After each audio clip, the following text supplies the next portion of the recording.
Oh boy, here we go again. Clay Holmes strikes again. The Yankees of national TV strike again. I mean, what is it with? I I want to talk about it. I want to get right into it. Episode 702. Let's talk Yankees, Tigers. Jesus Christ. Welcome to the podcast. I'm your host, RJ Carbone. You are listening to BD4, where there's no better way to get your Yankees and Knicks analysis. We also do MMA. Yanks every series, Knicks every game, MMA on occasion. Let's get to it. Anthony for three. That one goes down, and the game is tied. I'd like to take this chance to apologize to absolutely nobody. The Yankees are champions of baseball. Shaking and baking right here on the neophyte. Trying to close the show. She was doing a great job of feeding. That is over.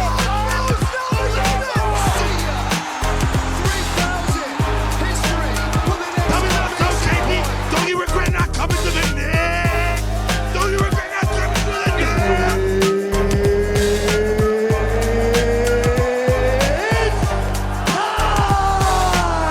Game over. World Series over. Yankees win. The Yankees win.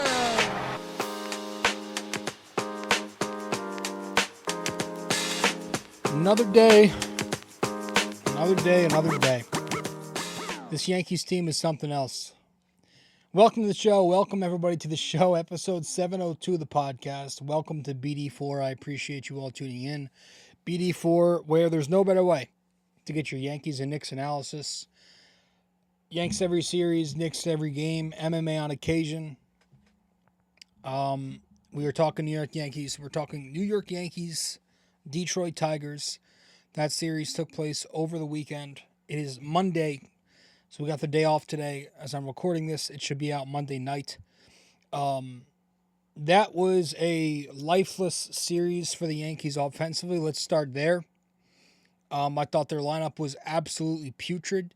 Yes, Tarek Skubal is probably going to win the Cy Young, but the Yankees didn't score runs all weekend. They scored 5 total runs over the weekend. They went up until, mid-game yesterday, where they went from Friday to then without a run, and the run they did score before extras was a wild pitch. Gleyber Torres for once with the heads-up play. I mean, their offense was horrible. I'm going to give their offense a pass because they've been pretty good this season. When you look at the numbers, they're number 1, number 2 in a lot of categories. And overall, I do think the lineup will be better in the postseason this year because I feel like there's more depth. So I'm going to spare most of that lineup talk in this episode, and we're going to talk about the pitching side of things a little more. Obviously, we've got some things to discuss because the Yankees, and I don't know. It's hard for me to close my eyes and envision a successful postseason when I look at the pitching, mainly the bullpen on this team, and we're going to get into that. But another loss on national TV last night. They don't win on those ESPN games. They never win those special games. I mean, this Little League thing was cool, but kind of reminded you of the Field of Dreams game where they lost to the White Sox in the fashion they did. Very similar to the Tigers here. And the Little League thing was cool. You know, gimmicky. It was kind of whatever. MLB was trying to hype it up. It's cool. Kids got to meet some of their heroes. You know, you saw the photos. You saw some of the clips. Jazz Chisholm having a good time with it. But the Yankees, man, they just want... Listen, this was supposed to be a cakewalk schedule. This was supposed to be a very easy month of August for them, where you walk into this month and you've got Toronto, the Angels, Texas, the White Sox, and the Tigers. They have gone so far against those teams in August, 8-7. 4 of those 5 teams I just listed are 4th place or worse. every one of those clubs are below 500, and I'm pretty sure every one of those clubs were sellers 2 weeks ago. They won 8-7 against Toronto, LA, Texas, Chicago, Detroit. They don't deserve to win the East going 8-7 on that stretch.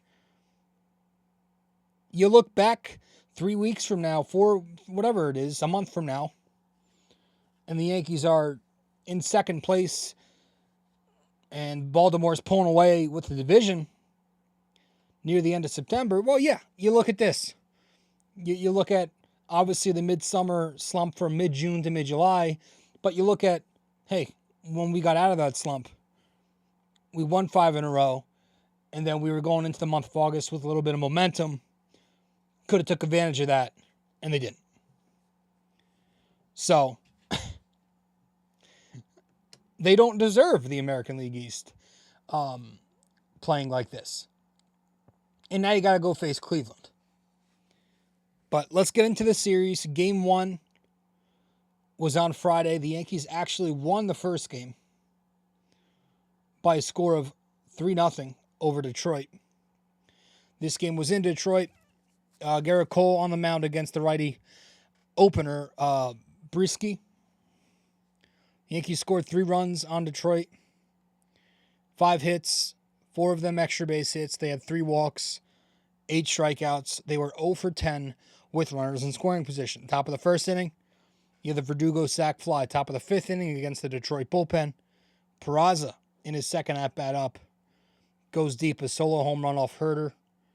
2-0. At top of the 8th inning comes. Herter still in the game. Judge with the solo bomb. 3-0 Yankees. There's your offense. Judge goes 1 for 4. Peraza 1 for 3. Glaber 2 for 4. Double. Jose Trevino returns. Goes 1 for 3. A double. A walk. Steals a base. And I think he threw a runner out. Volpe goes 0 for 4 in this game. Drops an easy pop-up that he took from Peraza. Very easy. Dropped it. Garrett Cole goes 6 innings, no runs. We will talk more about his outing later on. The bullpen goes the final 3 innings, no runs, 3 strikeouts. Weaver gets the 7th. Canley gets the 8th. Holmes gets the 9th. The Yankees win. That was the first game of the series. Game 2, the Yankees lose 4-0. The lefty Carlos Rodon going up against the righty Montero. Rodon goes just 3 1/3 innings. Gives up 4 runs. 7 hits, a walk, 5 strikeouts, no home runs allowed, but 90 pitches, and he takes the loss. So, he was trending in a positive direction, and he still has a chance to finish the year strong. But I just think this is who he is. Like, I'm looking at the big picture at this point with Carlos Rodon's Yankees career, and I just think this is who he is. I think Carlos Rodon can be good. I think he's a good pitcher, but I don't think he's a pitcher that could be trusted in a big game. I don't think he's a pitcher that's worth $162 million. That's because, just look, at some point, you got to just look at it how it is. 2023, he comes here, he's hurt for the first couple months, gets 14 starts towards the end, and has a 6.85 ERA. This year, across 25 starts, he's got a 4.34 ERA. So, with the Yankees overall, 39 games started, he's got a 5.16 ERA. This is just it. This is who he is. He's not going to be that co-ace. It's unfortunate, but it's the same old issues. He'll leave pitches in the middle of the plate, and that's what he was doing in this game. Detroit was all over his stuff. His fastball was getting hit. He had trouble with location. His slider was getting hit. The Tigers were sitting off speed on him, so they were sitting on that changeup, sitting on the curveball. So he didn't really have a tertiary to go to. Bottom 1, Detroit gets the first run. Rodon records 2 quick outs, but then Malloy doubles off of a mediocre 93-mile-an-hour fastball. And then Keith comes to the plate, who had a big series, picks up an RBI single off of a misplaced slider. It's 1-0 Detroit. Bottom 2nd, they get 3 more, the Tigers. Torkelson, in his first game back, I think, picks up a leadoff double on a fastball up in the zone. Then it's McKinstry with a 2-out RBI single on a fastball up and in. It's 2-0. Vierling walks after that. Blake comes out for the mound visit. But then after that, Rodon leaves a slider middle to Ibanez, who rips a 2-run double, and it's 4-0 Detroit. So he finishes his day after 3 1/3, and it's just the same old issues. Confidence problems, right? You could see sometimes in his starts where he'll shy away from a certain pitch when it doesn't work. He'll just go right away from it. And it's like, well, you have the ability to throw 98. Use it. You have pretty good movement on that slider. Use it. Like, it's the confidence sometimes. And, the nibbling or sometimes it's just, it gets him into trouble. It gets him into deep counts. And then before you know it, he's got an inefficient pitch count and he's not even through the 4th inning. So that was it for Carlos Rodon. Bullpen went the rest of the way, 4 2/3. No runs, 5 hits, 5 strikeouts. Cousins got the rest of the 4th through the 5th. So he pitched an inning and 2/3. Then it was Meza in the 6th, Leiter in the 7th, Hill in the 8th. Got a new Yankee reliever on the team every night now because they all suck. They're scratching and clawing at these guys off the scrap heap. Offensively, the Yankees got no runs on 4 hits, 1 extra base hit, 3 walks.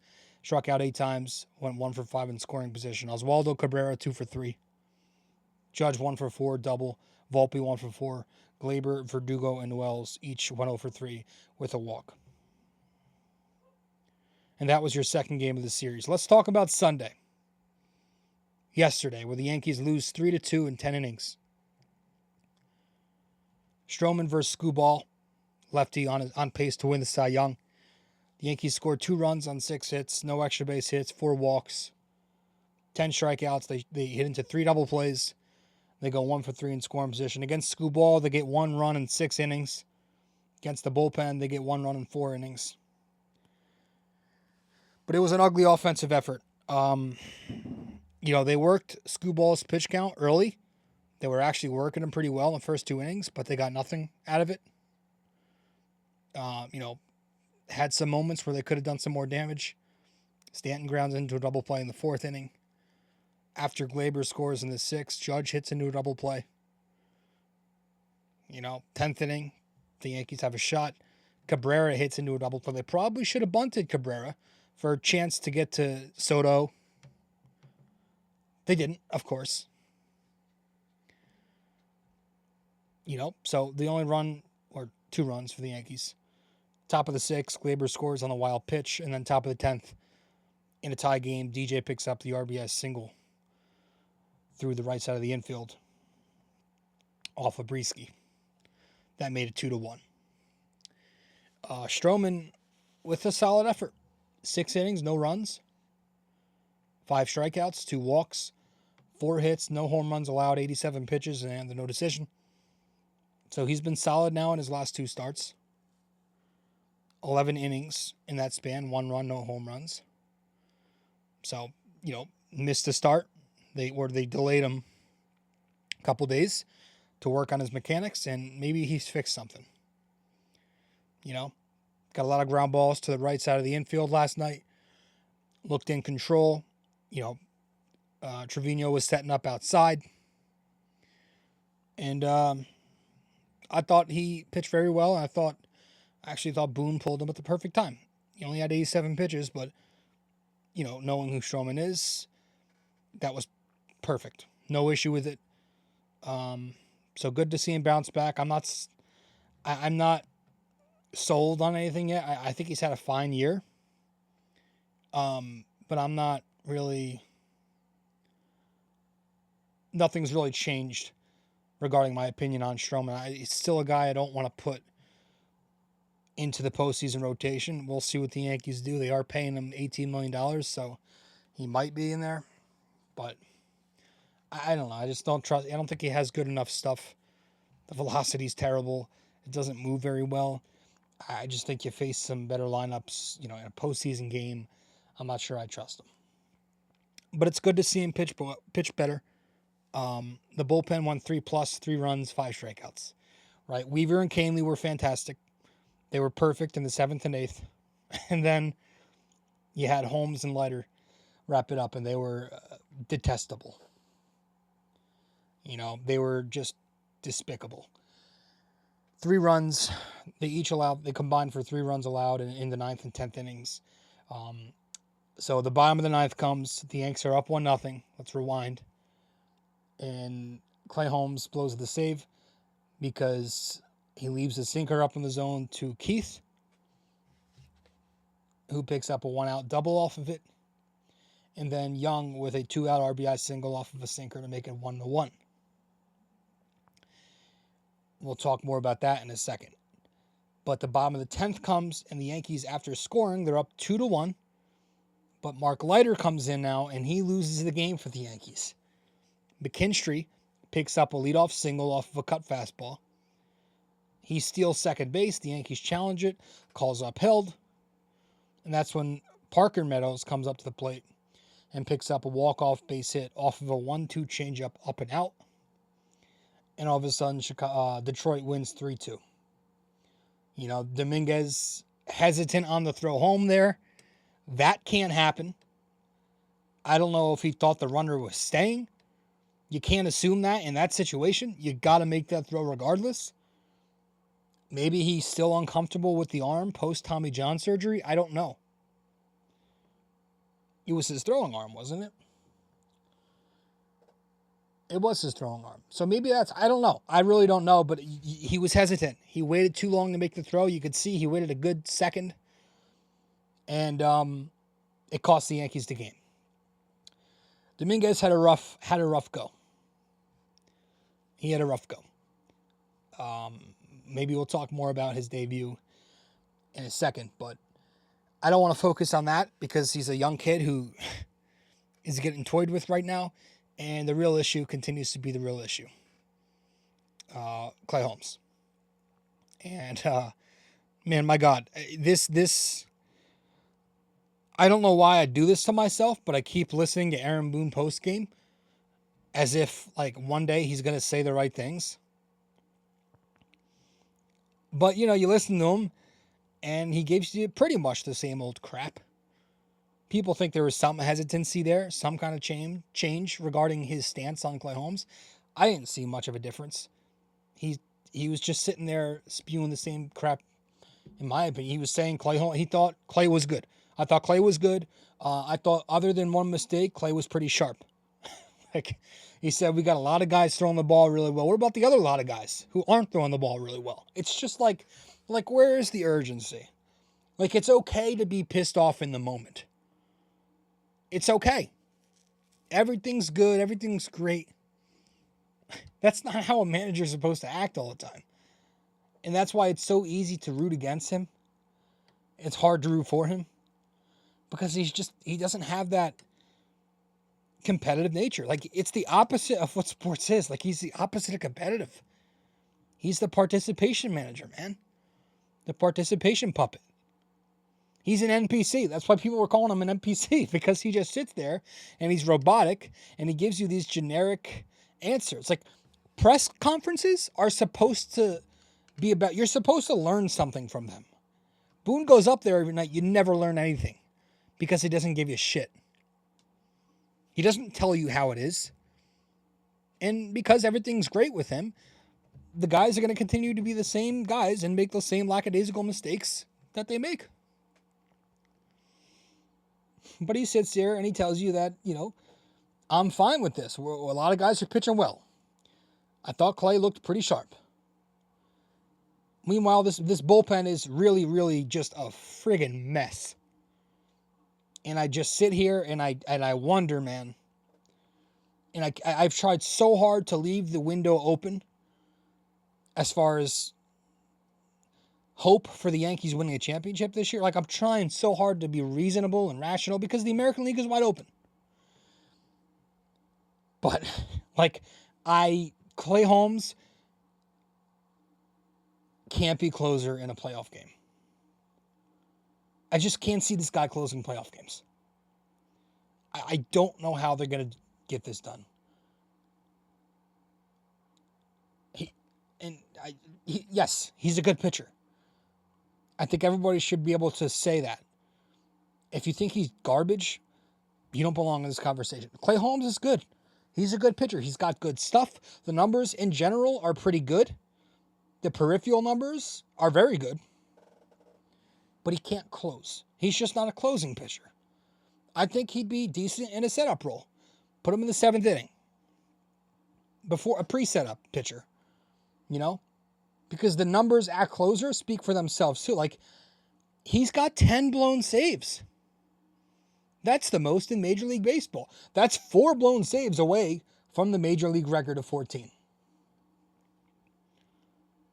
So since his little hot start where he went to like mid-May without allowing an earned run, in 31 games since then, he's got a 4.80 ERA, a 1.53 whip, and he's allowed 31% of his inherited runners to score. He's not been good. His style is getting soft contact, generating those ground balls. Right? Well, it's not the best recipe when you've got infielders who struggle with those soft ground balls. You don't have the greatest defensive infield. Not a lot of those guys are great charging in. Not to mention, those balls are going to find holes when you shift as poorly as the Yankees shift. And I saw a really good clip. John Boy brought this up. I saw it on Twitter last night. Really good point. Holmes throws a sinker, right? Which goes away from the left-handed batter because it's a two-seamer. It's got the tailing action. It runs arm side. The Yankees shift to the pull side against those lefties. So the ball is going to find the shortstop side every single time and go through that hole. I don't know what they're thinking, but it's a very poor analytical game plan. You're shifting because a left-handed hitter pulls, but you're not thinking about the details of that. He throws a two-seam fastball, which goes away to the lefty. Left-hander's not going to get inside and pull that pitch. That pitch is going to, that ball is going to go to the shortstop side. And you got Volpe up the middle, and you're relying on Peraza, the entire left side of the infield, to get that ball. That happened twice more last night, and it continues to happen because the Yankees keep shifting pull side on these lefties. He's throwing two seams. That sinker, it's going to tail right. It doesn't make sense, and it was a very good point. I noticed it in the past, but I never really brought it up because I didn't really know that anybody else was recognizing this shit. So, Clay Holmes combined with this defense, it's just going to create traffic, and he's a traffic machine. He's got command problems. He needs that sinker command for his sweeper to work. And now the sinker's not got that command. It's not have the same movement even. A couple flat ones last night. So now he's doubling down on his slider usage. And it's just creating these hits. He's got one of the higher batting average against. I just don't think he's made for the closer role. I don't think he's got the mentality.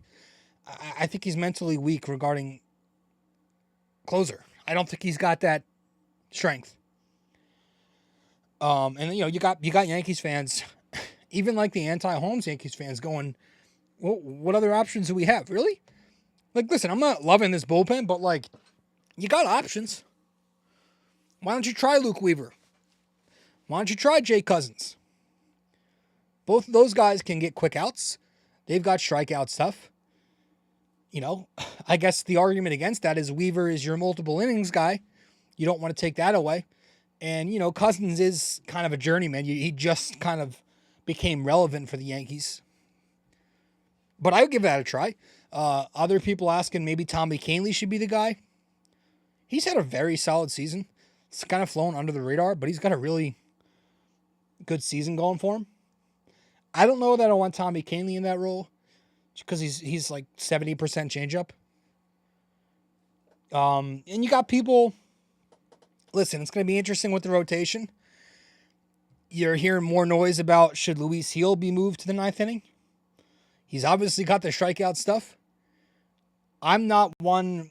I think he's too important for the rotation first and foremost, but like a young kid like that, he's got major control issues.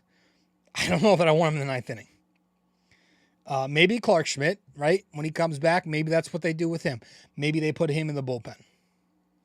But he's not really a strikeout guy either. He's got some good stuff, but he doesn't have strikeout stuff. Do they do closer by committee? Some nights is it going to be Cousins, Canely, Weaver? You could do that. You know, the Texas Rangers are dumping players right now. Do the Yankees try and grab David Robertson from them? But I don't want Clay Holmes there. I think Clay Holmes is good. I don't think Clay Holmes should be closing. Which is so weird because like the media always, like the Yes Network, Yankees players will say it in the post game. You got ESPN twice last night saying that Clay Holmes is one of the best closers in the game. I don't agree with that. So last night I went on Twitter and I gave you a bunch of names. Emmanuel Clase. You got the kid in St. Louis, Helsley. You got Josh Hader over in Houston. You got Suarez with San Diego. Tanner Scott, who's now at the Padres. Iglesias. Kenley with Boston. Kirby Yates with Texas. You got Mason Miller with Oakland. You got Munoz in Seattle. Those are a bunch of... I just listed 10 guys. How many closers are there really in Major League Baseball? You got to think one per team at most. So 30, give or take. I just listed 10 guys who are better than Clay Holmes. What qualifies as one of the best? That leaves him, that he's not one of the best. He's not one of the best. He's been really bad in that role for most of the season. And then you got issues before you get to Clay Holmes. Like, it's just been a bad bullpen. It's a bad look for Brian Cashman. It's not a good look for Cashman. Because like half of this bullpen from the start of the season is already gone. You've had about 3-4 bullpen turnovers. Ferguson didn't last. That was an acquisition in the winter. So was Gonzalez. He didn't last. De Los Santos was your trade deadline acquisition, one of them. He didn't last. That's embarrassing. 3 guys that Cashman got this year, supposed to be a big part of this bullpen, gone. Gone. And then Leiter might be out the door soon anyway, because that guy's been bad. This guy's supposed to come here and miss bats. I like the kid too. But he's not missing bats. He's finding the barrel. Like, it's different to have that splitter, which has the strikeout potential to it in the National League Central. When you got, your competition, you got 4 other teams in that division who are sub 500. Yeah, it's easy to get swing and miss there. You're in the American League now. It's a nice splitter, but you throw a 91-mile-an-hour four-seamer. You don't got crazy stuff. And that's generated these results, where in 10 games now, he's gone 8 1/3 innings with a 6.48 ERA, 7 extra base hits, a 2.40 whip, 0 for 1 in saves. He's been terrible. I mean, how many times has he been unable to finish an inning where they go to him and they can't even get a full inning out of him because he's been so bad? So he's probably on his way out soon. You got some guys who've been good, like Tonkin, Cousins, Weaver, Canely, Tim Hill, I guess. I don't really trust Tim Hill, though, because he's old and he's got terrible stuff. At some point, the arm angle gimmick isn't going to work anymore. Tim Mesa's now here. Like, who the hell's... Come on. Continuously picking up guys off the scrap heap because he didn't do enough. You need more swing and miss stuff in there. And Cashman had a chance to do that in the offseason, and he had a chance to do that at the deadline, and he said no thanks. Josh Hader was a guy I was hoping they would sign. Don't want to pay a reliever that much money? You're the Yankees. Get it done. Trade deadline comes. Tanner Scott's available. You let him go to San Diego. You never even offered for guys like Green, Robertson, Erceg, Mason Miller. Because you want to hang on to your prospects. Spencer Jones, Roderick Arias. Can't do both. Can't prospect hug and want to win a World Series. Because that's going to leave you with a bullpen like this, where there are just 0 household names. Right? Like even the guys you trust, Cousins, Tonkin, they're not big names. They can easily regress back to who they've been. Weaver, like, it's just a bad look for Cashman. Bad look. Not to mention the other acquisitions from the past. He's relying on Efros and Trevino to come back and save them, who haven't pitched in 2 years. Okay. Hamilton, who... It's bad. Your only two lefties in the bullpen are Meza and Hill. Come on. To hell with your reverse splits. It's a bad bullpen, and it's going to be the end of them. We'll be right back here on the show. Episode 702. Be right back. Hey there. Thanks for listening in so far. If you enjoy this episode, please give us a 5-star rating and review on Apple Podcasts. And if you're on YouTube, don't forget to like, comment, and subscribe. Thanks so much.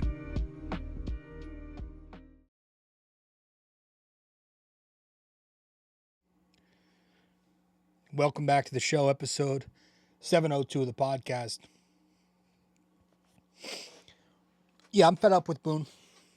Kind of fed up with the way the Yankees go about their lineups.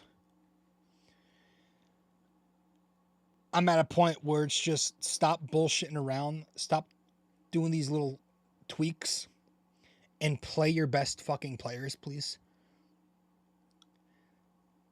The Yankees try so hard to go by the script. And that's not, it doesn't work like that. You can't schedule and plan everything. If you want a championship, you got to go off script sometimes. You got to be able to be flexible.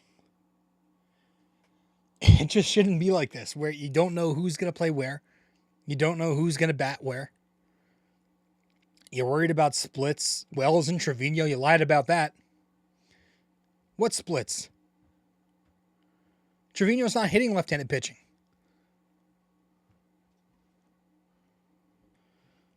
He's not hitting lefties this year. So that cancels that out. Go with your young talent. How's Wells going to learn how to hit left-handed pitching if he doesn't hit left-handed pitching? You want to keep him off his feet, keep him fresh for October? He's 25 years old, man. Stop the crap. Going with DJ LeMahieu and Gleyber Torres, giving those guys reps, continuing to give them reps over Oswaldo Cabrera, who's been hot for about a month now. Go with the youth. Guy's a switch bat. He's got a hot hand right now. He had 2 hits against Skubal in early May when he faced him. Maybe he sees him well. Why is he sitting last night? Verdugo leading off against righties. Guy with one of the worst on-base percentages on the team, if not the 294 on base, and he's leading off. You got guys like Soto and Judge with 450 OBPs.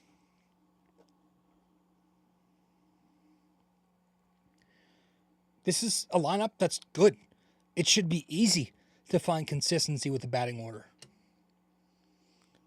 But again, the Yankees just try these things and they do different shit because maybe they just don't care that much about the division. They don't, remember? Like they've told us before. They've literally been vocal about this, how they think it's all a crapshoot and they just want to get into the dance. And because they've got 70 wins and they're probably going to make the playoffs, maybe they just don't take it as serious as they should. Yet, you look at history, and if another division winner takes the World Series this year, that's going to make 80% of division winners in the last 20 seasons to have won the series, World Series. 16 out of 20 teams. So, analytics that. Feel bad for Jason Dominguez. The guy getting promoted and demoted the same day. Poor bastard should have been up here already. They call him up as the 27th man. Has a rough game. He goes 0 for 4, 3 strikeouts from the right side of the plate. Has that bad throw at the end. Late throw. But, you know, I think he's kind of being treated disrespectfully. You promote a 22-year-old prodigy as the 27th man. You tell him right away, no matter what, you're going back down after. And you're making him face the American League Cy Young frontrunner. Like, what the fuck? Like, the 27th man has to get demoted, I think. But, like, if you couldn't just go and get some random up here for the day? I guess they're trying anything they can do to get offense against left-handed pitching because they know they're pathetic against lefties. Maybe that's it. But, like, I tell you what, man. I'll try to be rational, but like if he's not here by August 28th, because that's the day he's, I believe, eligible for rookie status, because they get their stupid draft pick if he wins Rookie of the Year next year. If he's not here after that, I'm losing all logic. I'm going to go nuts. Because it's dumb. And then you got people saying, well, you can't just wait 2 weeks. Like, no. First of all, where's the urgency? Because 14 games is a lot. But, like, it's 2 weeks now. He should have been here a while ago. He was healthy for a while. That should have been when he was up. Because you have a rental outfielder on this team. So he's not going to be here next year. And this is a guy with a 650 OPS. At this point, he's having a bad season. He's not going to turn it around. We've seen enough. He should have been here a bit. And you got Verdugo, whose career numbers off the bench are pretty good. They're actually better than his starting numbers. Alex Verdugo off the bench in his career, 286, 813 OPS, and 81 plate appearances. He doesn't have to stop playing. He just has to become a bench player. And you DFA Meza or Grisham, who's batting a $190. It didn't have to be this difficult. We didn't have to go here. So I feel bad for Dominguez, man. And hopefully he's up here in 2 weeks. But we'll see. We will absolutely see. We'll be right back here in a few minutes on BD4. You can follow us on social media as well. On Instagram, we're at BD4Pod and at Rob J. Carbone. On X, we're at BD4Pod and at RJCBD4. And on Facebook, we're BD4.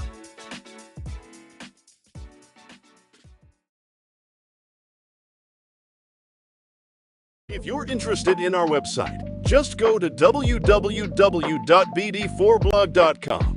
You can subscribe to our blog on there right on the front page. Just like on the podcast, we cover Yankees, Knicks, and MMA. Also on our website are the links to the different platforms for the podcast. Thanks so much.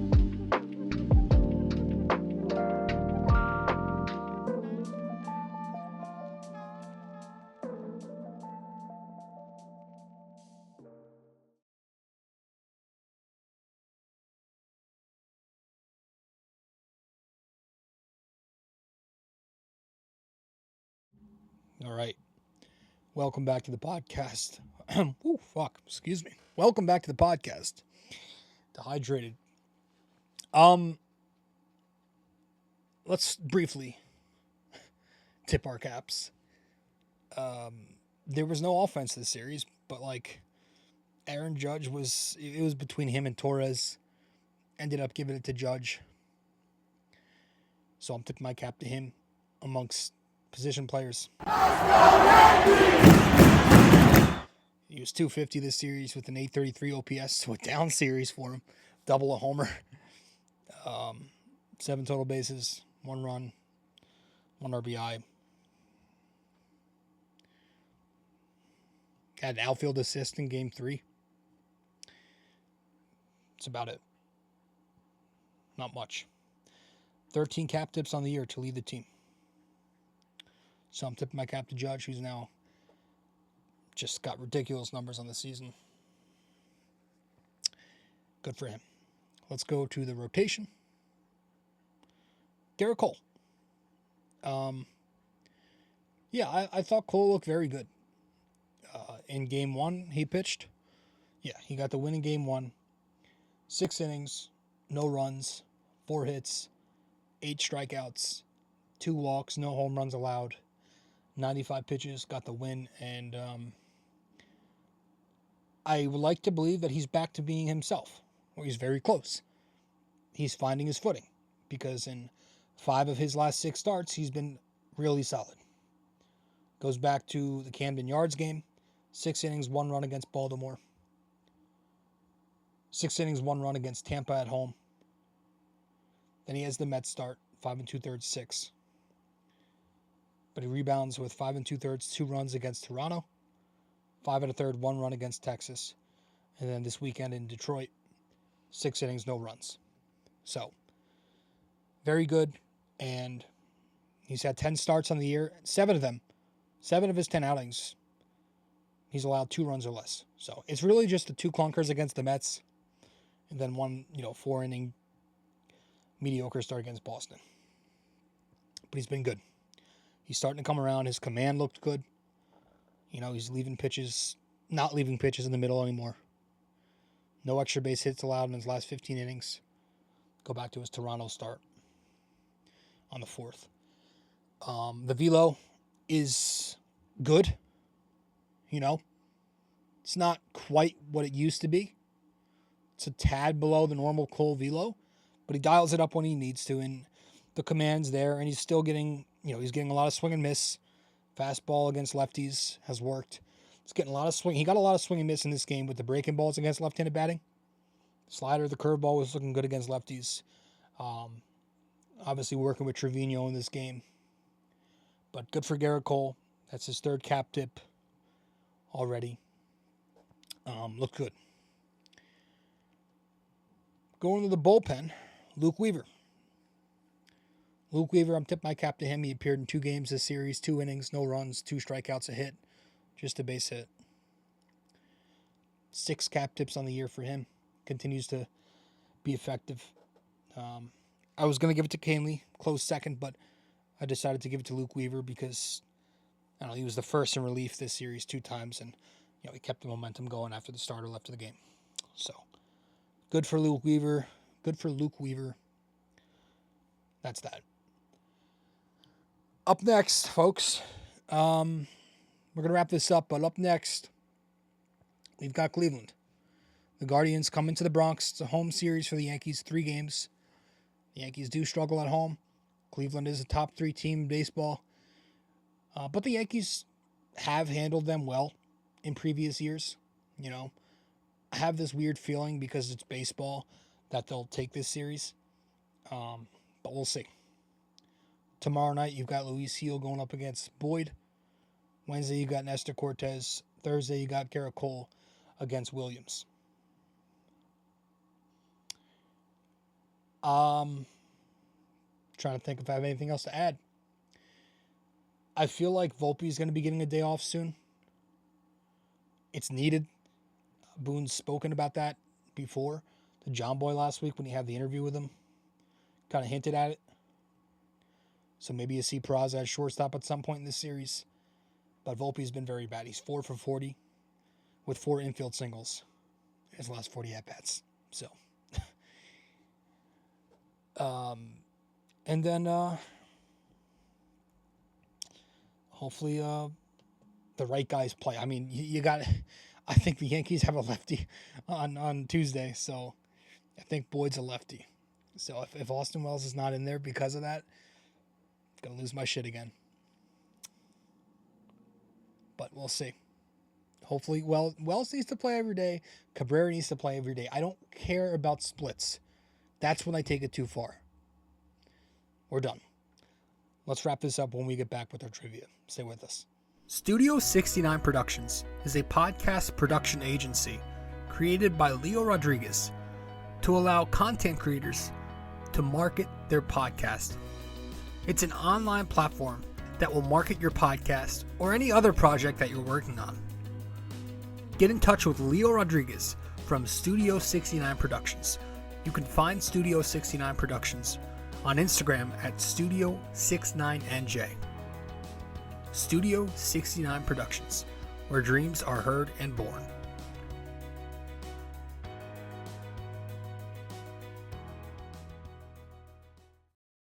Thanks for listening to BD4, where there is no better way to get your Yankees and Knicks analysis. We also do MMA, Yanks every series, Knicks every game, and MMA on occasion.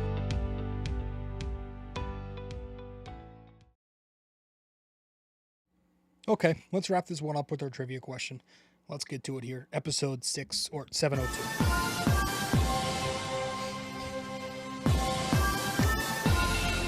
In this episode, our trivia question of the day.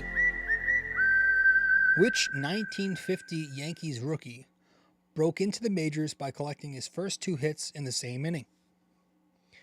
All right, which 1950 Yankees rookie broke into the majors by collecting his first 2 hits in the same inning? Let me know the answer where you can reach me. Folks, that's all we got. I appreciate you all tuning in. We're about 45 minutes in. We're going to wrap it up right here. Yankees lose the series to the Tigers. Very lifeless series for them. They really need to start bouncing back and stringing together some consistency again, which they had towards the end of July there, but they kind of lost it again. So, need to start seeing something if they want to take this division. So, I'll see you in the next show. I'm going to go to sleep. I'm tired. Later. This episode was brought to you by Anchor. Hey there! If you stayed the entire way through, we thank you immensely for it. We hope you enjoyed this podcast and that you come back for the next episode real soon. Don't forget to like, subscribe, comment, download these episodes, and share them with your friends as well. BD4 is a 5-star podcast simply because of you. And we'd like to keep it that way. Have a wonderful day. Go Yankees and go Knicks!